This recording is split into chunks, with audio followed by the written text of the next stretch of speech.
Before we get into the video, could everyone please subscribe to my Endless Diary Tales channel? Thank you so much. The bright red wedding symbol was still pasted on the window. Yet I sat alone all night in the icy bridal room.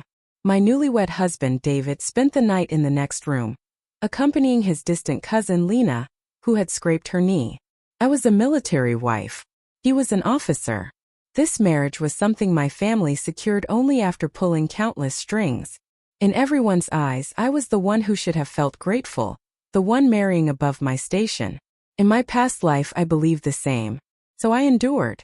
On our wedding night, when he abandoned me to take care of his cousin, I endured. The next day, when he tried to take the fabric vouchers my mother had given me as part of my dowry to make new clothes for the frightened Lena, I endured that, too. I endured my mother-in-law's constant disdain, endured Lena's manipulative sweetness, endured David's repeated coldness and betrayal. I sent him my salary, every subsidy my parents gave me, everything. All to David's family. I only wanted the reputation of a virtuous wife, someone who wouldn't tarnish his military career. And the result? I worked myself into illness. When I needed money most to seek treatment, David's family couldn't give me even a penny. David, however, used the money I had saved through hardship and frugality to buy Lena a house in the city. Their entire family moved into the new home while I died alone on a cold hospital bed. In the moment I closed my eyes, the only thought I had was that if I could live again, I would never allow myself to be this pathetic. I never expected it to actually happen. When I opened my eyes again, I had returned to that absurd wedding night. The door creaked open and David walked in with the cold night air still clinging to him. He was still wearing his brand new military uniform, his sharp features full of impatience. "Why aren't you asleep yet?" he demanded, as if my staying awake had been a serious mistake. I lifted my eyes and quietly looked at him. This face had once been the spell I was obsessed with for half a lifetime. Yet now it felt painfully ironic. "I was waiting for you," I said calmly. He paused, probably not expecting such a composed reaction from me. In my past life, I cried the whole night and woke the next morning with swollen eyes. When he saw me, the undisguised disgust on his face was unforgettable. "Waiting for me? Lena is weak. She scraped a big patch of skin. I had to stay with her until she finished her medication," he said, completely matter-of-fact, as if that were 100 times more important than our wedding night. "She finished her medication?" I asked. "Yes, she's asleep now." "Then can you fulfill your responsibility as a husband?" I asked. David's frown deepened.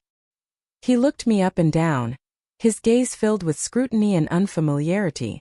"Emily, what's wrong with you today? Why are you talking like this? Aren't you usually the sensible one?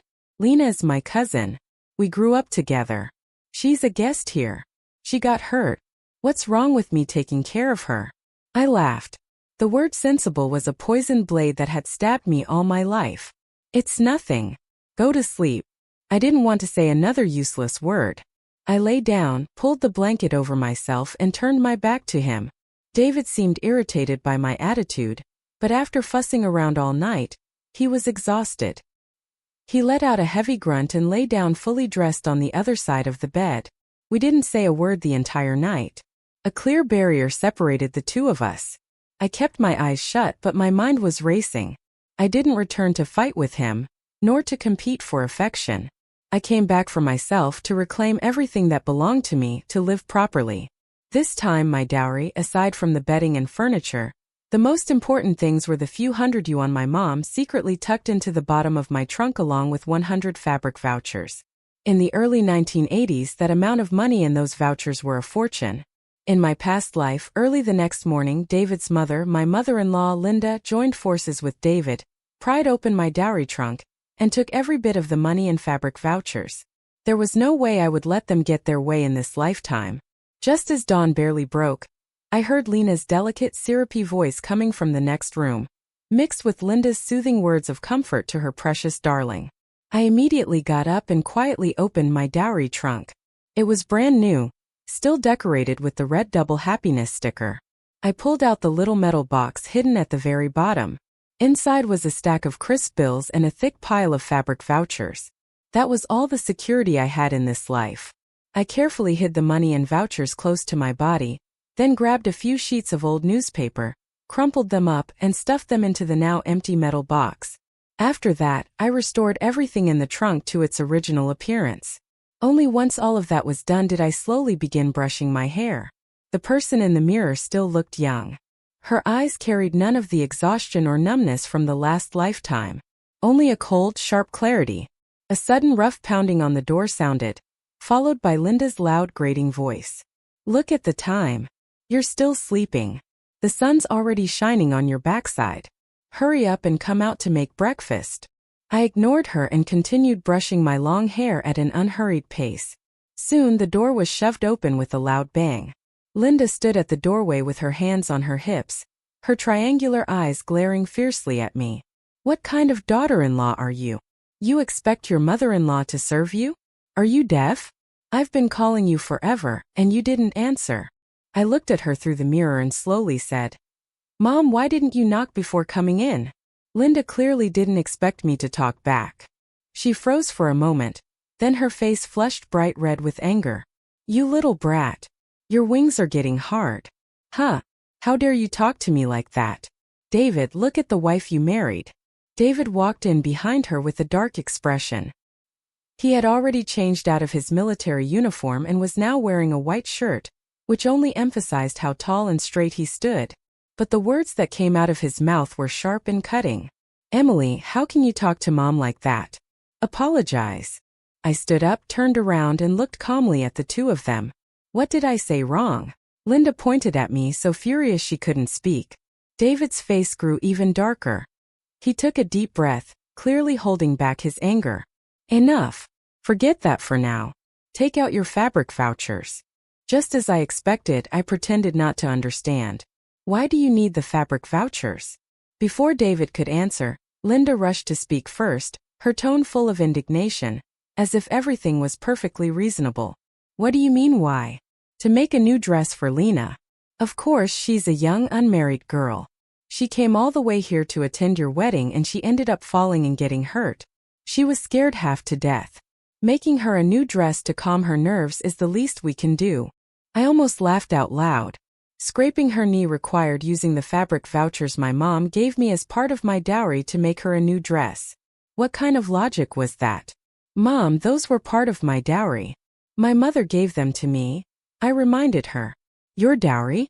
Once you marry into David's family, you belong to us. Your things are naturally ours too. Stop talking nonsense and hand it over," Linda snapped, stepping forward as if she intended to rummage through my things herself. David stopped her, maybe still wanting to maintain the appearance of being the educated one. He looked at me, his tone slightly gentler. David's tone softened only slightly, but it still carried an unquestionable command. "Emily, I know you feel wronged, but Lena isn't an outsider. As her sister-in-law, you should be more understanding. Give her the fabric vouchers first so she can make a new dress. I'll make it up to you once I get my allowance." "Okay." I let out a small laugh. "And once you get your allowance? How long is that supposed to be? And can your monthly allowance buy 100 feet of fabric?" David's face turned an ugly shade like darkened liver. Most of his allowance had to be sent home to support his parents and his good-for-nothing younger brother. He barely had any money left for himself. "What kind of attitude is that?" he snapped, anger rising because I had struck a nerve. "I'm just stating the facts," I said, meeting his eyes without fear or humility. "The fabric vouchers are mine. I don't want to give them to you." Lena, who had been hiding by the doorway eavesdropping the entire time, finally stepped into the room. Her eyes were misty, her hand holding on to the door frame as if her weak, trembling body could collapse at any moment. "David, Emily, please don't fight because of me. I don't need a new dress. It was my fault for being careless. It has nothing to do with Emily. If she doesn't want to give them, then forget it. I can wear something old." As she spoke, tears streamed down her cheeks like broken pearls, falling in delicate, pitiful drops. She really was a perfect white lotus in full bloom. David's heart clenched the moment he saw her crying. He immediately turned toward me and glared. "Emily, look at what you've done to Lena. Is your heart made of stone? It's just a few fabric vouchers. Do you really have to be so petty?" Linda chimed in right away, backing him up. "I've never seen such a stingy daughter-in-law. Our family must have had the worst luck in 8 generations to end up with you. If you're not handing them over, then don't expect any breakfast today." I stared at this ugly trio and felt nothing but disgust. I took a deep breath, then unexpectedly smiled. "Fine. You want them, right?" I walked to my dowry trunk and deliberately acted heartbroken as I slowly unlocked it. Linda and Lena's eyes lit up at once like 2 hungry wolves spotting meat. Even David let out a breath of relief, his expression saying, "Finally, you're being sensible." I opened the trunk and took out the small metal box inside. "The money and the vouchers are all in here," I said. Linda snatched it from my hand immediately and opened it without hesitation. The next second, her shriek nearly shook the roof off. "Why is it just trash paper?" Inside the metal box were only a few crumpled pieces of old newspaper. In disbelief, Linda turned the box upside down, shaking it again and again. When nothing came out, she threw the box onto the floor in fury. "Where's the money? Where are the fabric vouchers? Emily, where did you hide them?" She lunged at me like a madwoman, but I stepped aside easily, dodging her. David stormed toward me with a dark expression and grabbed my wrist, squeezing so hard it felt like he might crush my bones. "Emily, you'd better give me an explanation." I yanked my wrist free and rubbed the red marks left by his grip, then looked at him coldly. "Explain what? You're the ones who wanted to open the trunk. Something went missing, so who am I supposed to ask?" You were the only one who touched this trunk," Linda shouted. "Oh," I raised an eyebrow. "Who saw that? It was my wedding night. My husband wasn't even in the room. Who knows if a thief came in?" "Don't talk nonsense," David growled. "There's no way a thief could get into this house." "Well," I said calmly, "you never know." I shot a meaningful glance in Lena's direction. After all, some people were willing to do anything for a little benefit. Lena's face instantly went pale, her lips trembling. "Emily, what do you mean? Are you accusing me?" "I didn't mention any names," I said with a shrug. "That's enough," David snapped as he dragged me aside. Lowering his voice, he spoke through clenched teeth. "Emily, I'm warning you. Stop making a scene. Hand over the things now or our life together will be impossible." "Threatening me?" I looked at his face twisted with anger and found it laughable. "David, our life together became impossible the moment you abandoned me on our wedding night to accompany your cousin." I stopped paying attention to them and walked straight to the wardrobe, taking out the small bundle I had already prepared. "What are you doing?" David asked wearily. "I can't stay in this house anymore," I said calmly. "Where are you going?" "Back to your parents' place to complain." Linda sneered with contempt. "I'm telling you, if you dare step out of this door today, don't ever come back." I wasn't planning on coming back anyway. I opened the bundle and pulled out a folded sheet of paper, unfolding it right in front of them. It was a southbound train ticket. Departure at 10 a.m. this morning. David's pupils shrank sharply. Linda and Lena were stunned as well. They never would have imagined that not only had I hidden the money in fabric vouchers, but I had already bought a train ticket ahead of time. "When did you even buy that?" David's voice trembled. "While you were busy whispering sweetly with your cousin," I said, as I carefully folded the ticket back into the bundle. "I didn't hide the fabric vouchers. I exchanged them for this ticket and for money for the trip." Of course that was a lie. I still had the money and vouchers. They were my seed capital, but I needed to say it to crush any hope they had left. "You useless girl. You actually exchanged the fabric vouchers." Linda shook with fury, pointing at me, unable to form a complete sentence. "Emily, have you lost your mind?" David finally snapped out of his shock and lunged toward me to grab my bundle. "You're not allowed to leave. Our marriage just started. If you go, how am I supposed to explain myself? What will the unit think of me?" He had only ever cared about his reputation in the future. I sidestepped him and let out a cold laugh. "Your reputation matters more than your marriage. Is that it, David? Don't worry. I won't cause trouble for you." I took out another piece of paper from the bundle and slapped it onto the table. "I've already written the divorce request. As long as you file it with the military unit, we can divorce. That way, you won't have to worry about a crazy wife ruining your future." The word divorce hit them like a thunderbolt. David and Linda both froze. In this era, divorce was a massive scandal, especially a military divorce. It wouldn't just be humiliating. It would follow someone for their entire life. You dare? David's eyes were bloodshot like an enraged beast. Emily, I'm telling you I won't agree to a divorce. If you want to leave, go ahead. When you finally come to your senses, you can come back and apologize to me and Mom. He thought I was still the same woman from my past life, the one he could crush under his thumb. He thought all he had to do was put on a tough face. I had been someone he thought would get scared, someone who would compromise. I looked straight at him and said clearly, word by word, David, you're mistaken. I'm not discussing this with you. I'm telling you I will divorce you. If you refuse to file the request, then I'll go to your military unit myself and explain everything to your superiors. David's face instantly turned ghostly pale. Interfering with a military marriage was a serious crime. Even if there was no hard evidence of anything between him and Lena, the fact that he disappeared the entire wedding night to stay with his cousin was enough to raise suspicion. If the matter blew up, his entire military career would be over. Linda panicked as well. She had never imagined that her always obedient daughter-in-law would suddenly become this ruthless. You venomous woman! Are you trying to destroy our whole family? She screamed, beating her chest and carrying on like the sky was falling. Lena was so terrified she went completely blank, hiding behind David while trembling. I couldn't be bothered to watch their pathetic performance anymore. I picked up my small bundle and headed toward the door without looking back. Stop! David rushed after me, reaching out to grab me. Without turning around, I said coldly, touch me again and see what happens. I guarantee that within half an hour, everyone in this entire compound will hear all about the heroic deeds you pulled off on your wedding night. My voice wasn't loud, but every word was a threat. David immediately froze. He knew I was capable of doing exactly that. I opened the door. The sunlight outside was harsh, but to me it felt like freedom. A few early rising neighbors were already outside. When they saw me walking out with a bundle on my back, curiosity flashed across their faces. Linda followed me to the doorway, but didn't dare make a scene like before. She lowered her voice and muttered curses. You ungrateful wretch. You'll get what's coming to you. I didn't look back. I straightened my spine and stepped out of the courtyard, one that had suffocated me for an entire lifetime. Goodbye, David. Goodbye, my foolish past life.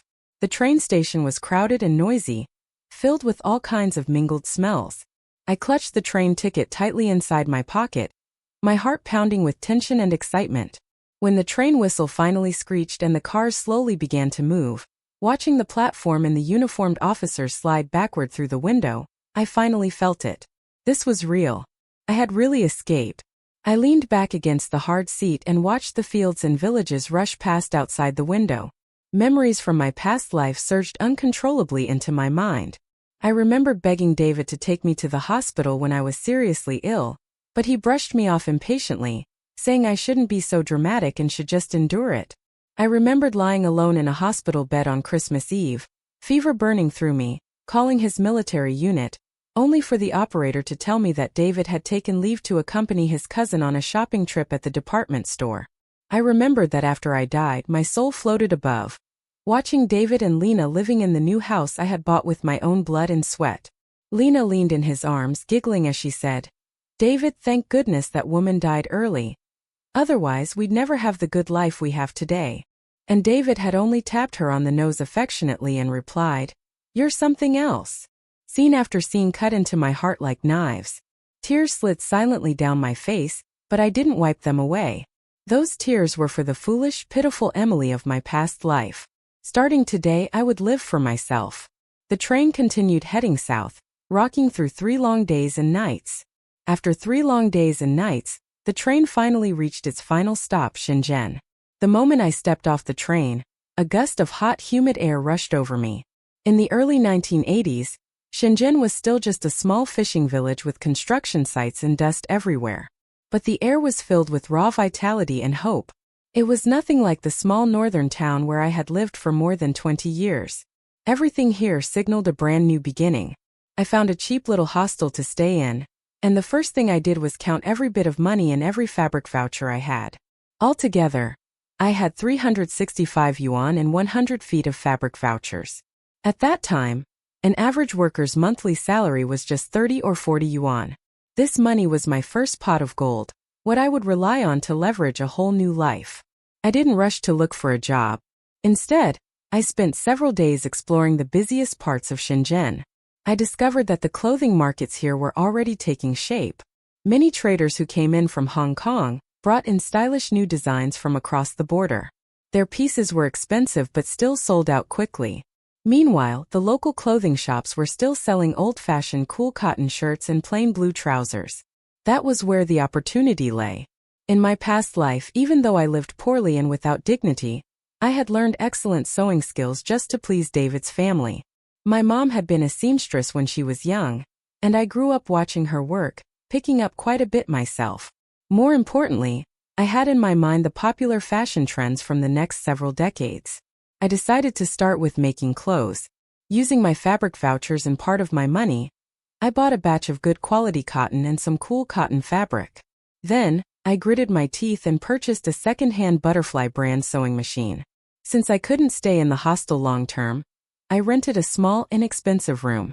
During the day I studied the market, and at night I sketched designs, cut patterns, and sewed under a dim light. The first batch of clothes I made were bell-bottom pants and batwing tops, styles that were taking the whole country by storm. But in this tiny fishing village, they were considered outrageous. I couldn't afford a shop, so I followed what others did and set up a small stall at the night market.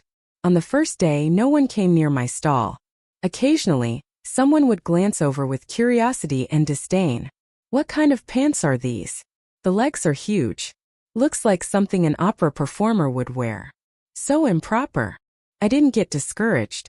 I knew new things always needed time for people to accept them. But the second day and the third day still no one asked. I started to feel anxious. I didn't bring much money with me, and every day meant more expenses. If I couldn't sell these clothes soon, I would run out of everything. Just when I was about to lose hope, a turning point appeared. That night, several stylish young women passed by my stall. One of the girls immediately noticed a pair of red bell-bottom pants I had hung up. "Boss, how much are these pants?" 15 yuan, I said. An undeniably high price. So expensive, one of her friends muttered. "You can look at the craftsmanship in the fabric," I said calmly. The girl picked up the pants, held them against herself, and rubbed the material between her fingers. She was clearly tempted. She hesitated for a long time, but in the end, she gritted her teeth and bought them. "If they don't look good when I wear them, I'm coming back to find you." "Come anytime," I said with a smile. That single sale was like a shot of adrenaline, filling me with hope again. Sure enough, just 2 days later, that girl returned bringing several friends with her. "Boss, these pants are amazing. When I wore them out, the heads turning were like 200%. All my friends were so jealous. Do you have any other colors?" And just like that, my business opened up. My bell-bottom pants and batwing tops became the hottest items in the entire night market. Every night, crowds of young people gathered around my stall. I earned my first real fortune since coming south. A full 500 yuan. I used that money to expand production. I rented a larger space to serve as both warehouse and workshop, and I hired 2 quick-handed women to help me. Bit by bit, my small business found its footing. Just when I thought life would keep moving forward smoothly, David showed up. That day, I was in my workshop rushing to finish some orders when a neighbor hurried over and told me a man in military uniform was asking for me at the entrance of the alley. My heart tightened. I rushed out and there he was, David. He looked thinner than he had a few months ago, darker too, but his uniform was still neat and sharp. He was going from door to door asking about a woman named Emily. When he spotted me, he froze for a second, and then joy exploded in his eyes. "Emily, I finally found you." He hurried toward me. I instinctively stepped back, looking at him coldly. "What are you doing here?" My indifference froze the smile on his face. Frowning with displeasure, he said, "What am I doing here? I'm looking for my wife. What else would I be doing? You ran off without a word. Do you know how much effort it took for me to find you?" "I'm not your wife," I said flatly. "We have nothing to do with each other anymore." "Nonsense. I never agreed to a divorce." "You'll always be my wife," David snapped, grabbing my arm. "Let go." I struggled hard. Neighbors around us began gathering, pointing and whispering. "Emily, is this your man? Handsome fellow. Couples quarrel, huh? Happens to everyone. Go home together, you two. Don't make a scene. Hearing these comments, David's face lit up with pride. He tried to drag me away. Come with me. Stop making a fool of yourself out here. I'm not going anywhere. I clung tightly to the doorframe of the courtyard and shouted, David, I'll say it again. I want a divorce. In your dreams. Our argument drew even more people over. Right then, a deep, steady voice cut through the noise. Let go of her. I turned around and saw a tall man standing behind us. At some point, he had walked right up without anyone noticing. He wore a simple white shirt and dark trousers. His presence was calm and imposing, his gaze sharp. It was Ray, my neighbor. I only knew he was a businessman, someone who rarely appeared. When we crossed paths in the past, we only exchanged small nods. I never expected him to step in now. David looked him up and down, hostility and alertness flashing in his eyes. Who are you? What does our marital issue have to do with you? He told you to let go. Didn't you hear?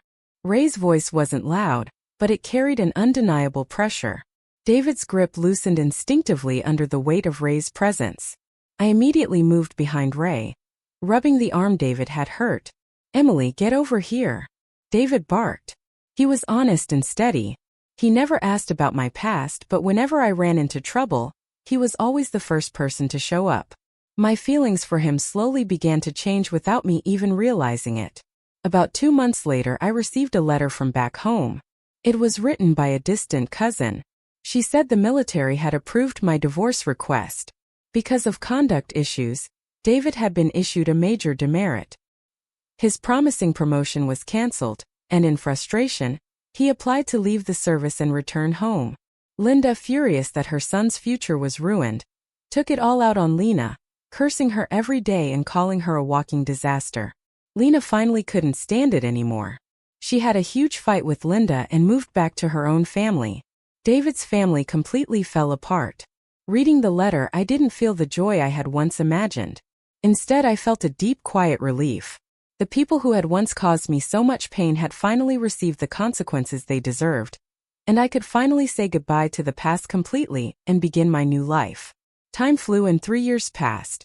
Emily's Apparel was no longer just a small storefront. I bought a 3-story commercial property on the busiest street in Shenzhen. I opened my own clothing factory and launched my own brand, QS. My products were now being sold all across the country. I went from someone who started with nothing to becoming Ms. Emily, a name people spoke with respect, and naturally Ree and I got together. The day he proposed, there were no flowers, no ring, nothing extravagant. It was just an ordinary evening. He looked at me seriously and said, Emily, give me a chance. Let me take care of you for the rest of my life. I smiled as tears fell down my face. In this lifetime, I had finally found happiness that truly belonged to me. Our wedding was simple, with only a few close friends. After we married, Ray merged his business with my company and fully supported my career. With the two of us working together, our business grew bigger and bigger. I thought I would never see anyone from David's family again until that day. As a representative entrepreneur, I went to Guangzhou to attend an investment promotion conference. After the meeting ended, I waited for my car at the hotel entrance when a familiar yet strange figure suddenly caught my eye. It was a woman, disheveled, clothes torn, hair dry and yellowed, face exhausted and lifeless, being pushed out by the hotel security guards. Please let me in. I'm looking for someone. Really? I'm looking for someone, she begged. I stared at her for a long time before I finally recognized her. It was Lena, the once delicate, radiant, soft-spoken Lena. How had she become like this? She seemed to notice me too. She stared blankly at me, disbelief filling her eyes. Emily. I didn't respond. I just looked at her calmly. The moment she recognized me, she lunged toward me like someone grabbing onto a life-saving rope. Emily, it's really you. Please help me. Lend me some money, please. Just a little. The security guards immediately held her back. It's fine, I told them. Let her come. I stepped closer and asked, why are you looking for me? Her eyes flicked over my tailored designer suit, then down at her own filthy, torn clothes. Shame, envy, and resentment tangled in her gaze. My cousin, and we were not doing well.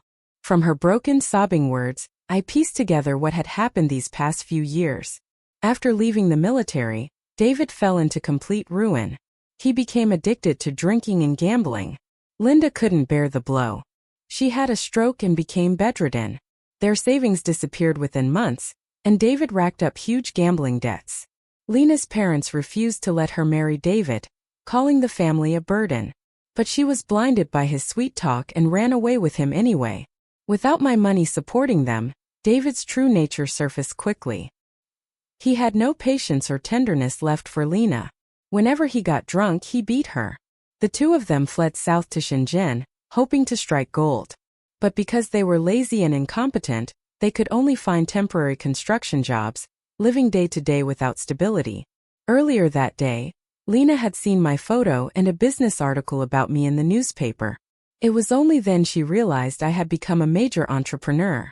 So she came looking for me, hoping I would remember our past ties and help them. Past ties? The word made me laugh. What past ties do I have with you, sister? No, Miss Emily. She corrected herself immediately. I know I was wrong before. I was blinded by temptation. Please, for the sake of you and David being husband and wife once. I cut her off.